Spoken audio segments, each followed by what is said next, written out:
The magic of film. We've been riffing on all of the kind of complexities of this market, but you've kind of planted a couple of Easter eggs here that I just really want to kind of unpack here. I've had the pleasure of knowing you for a while and knowing some of your experiences. Like you touched on the fact that you worked at a regulator helping to shape some of the policies in these markets, and then ultimately on the NGO side, you also worked in finance in banks. I'd love to learn and for the audience to know about your journey. How did you arrive to get to this point right now? Because it seems like a lot of the folks that I speak to, and myself included, there was really no courses for this back in the day, right? And I'm just kind of dating my age and showing my age right now.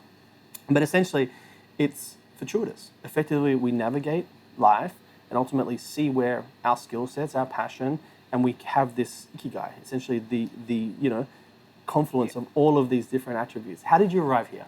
Yeah, it's one of those kind of meandering career stories that makes a lot of sense in hindsight. And I think really just about curiosity. So got it. I actually started my career working in indigenous economic development in the Northern Territory of Australia. And where were you born and raised? In Sydney, in Australia. Okay. My parents run a restaurant. They don't come from a family who have spent their entire kind of existence thinking about environmental issues. So I don't know where that came from.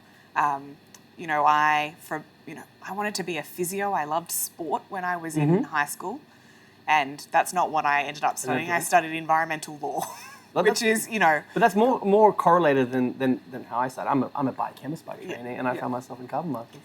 And I did that because my mum loves to pull out. I wrote this entry exam essay when I was in high school. It was like, if you could have any superpower, what would it be? Okay. And mine was to control the weather so I could make it rain in the Murray-Darling Basin. Oh, so for anyone who's not Australian, Murray-Darling Basin went through an incredible drought. Incredible. I remember this. Like the water dam levels would be flashed on signs as you're going down the highway, and effectively we're at 32%. It's stage 5 water restrictions and stuff like that. I grew up in Melbourne, so it was very much front of mind. So I think probably I've always been motivated by impact and a bit of a control freak. I want to control the weather. Control the weather. I study law because I want to write the rules around what people can and can't do. All right, so you're a control freak. I like over time, maybe I've relaxed a little bit. But so I started in Indigenous economic development, looking at how do you help Indigenous communities, or how do I be a facilitator for Indigenous communities in the economic opportunities using natural resources that they have.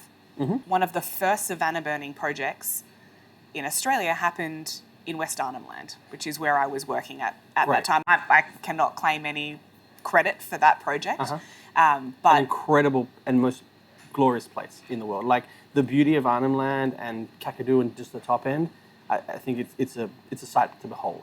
It's phenomenal. There are, the Indigenous people are amazing stewards of that landscape. They're custodians of that landscape for thousands, tens of thousands of years. And not all they have, they're very resource rich. Yeah. And your options are, mining, pearling if you're on the coast. Sure. And then you have all of these natural assets. And so started in working in that space, and I realised, well, the person who's pulling these levers is government. So spent that time working in Indigenous communities and then went to government. I was like, I've got to get into government and understand how they think and how they do things. And then I fell in love with markets. So I went into government. So that was unexpected. Well, yeah, I think so. I just realised that they're the ultimate lever. If you can start to design the infrastructure around the way that people make decisions, the way that they allocate capital, it starts to become embedded in a way that you can't really achieve if you have grant funding. No, because it's altruism versus capitalism. They have different leverage. So let's use all of those tools to direct it in a way that's impactful. So I worked on water markets. I worked on energy markets. Wow. Worked on the carbon market. More recently, I went back into government and helped them design the natural capital market, nature repair market in Australia, and thinking about how they facilitate that investment. Great. So every kind of step has been focused on where can I have impact and what levers can I pull. Yep. So I spent many years, almost a decade, working in government. Worked for the Secretary of the Environment portfolio, and it really opened my kind of view of the world. And I was like, business and finance, what are they doing? They've got the levers, they've got money. What are they doing in this space? And so I left government, I went to work for a bank. Okay, great. So I went to work for a bank thinking about lending decisions and how do you start to incorporate risks and opportunities. And then I thought, okay, there's all of these opportunities for new green finance products. Worked a lot with NGOs who would come for philanthropic funding, who weren't thinking about business opportunities. It's like, what drives an NGO? What makes an NGO think? Yeah. So I left and I went and worked for an NGO. Right. So every time curiosity is your thing. it's every time, looking for a new sector and then being able to translate. You sit in a room if you work in government and you're speaking to the finance sector, and everyone will talk about investing. They'll use the word investing. Sure. Investing for a financial institution or, for an asset allocator means putting money in and getting a return. Yeah, returns. Yep. In government, investing just means spending money in whatever form that takes. That's investing. It's an investment in an outcome. Yeah. So you'll have two people in the Infrastructure room. build, a whole bunch of other stuff. They're using the exact same language. They mean two entirely different things. That's a really good point. I never thought of that. And so, went and worked in an NGO, and then, okay, well, it's like if we triangulate all of these pieces and bring them together, where's the opportunity? And the opportunity is the carbon market.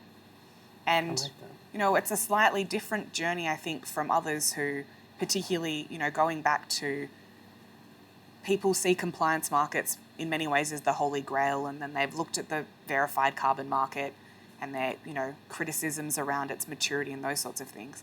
I went to the verified carbon market because that's where the opportunity is. That's where the innovation was taking place.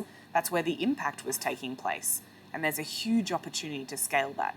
But so I think it's that curiosity. You're pursuing these new markets, frontiers, and it's ultimately looking Which is why I love, Article 6 and compliance convergence. Well, that's the next frontier, right? It's the next, intellectual problem to solve about if how you're do you a problem start to solver. bring them to, well, I like to think of myself as a problem solver. Yeah.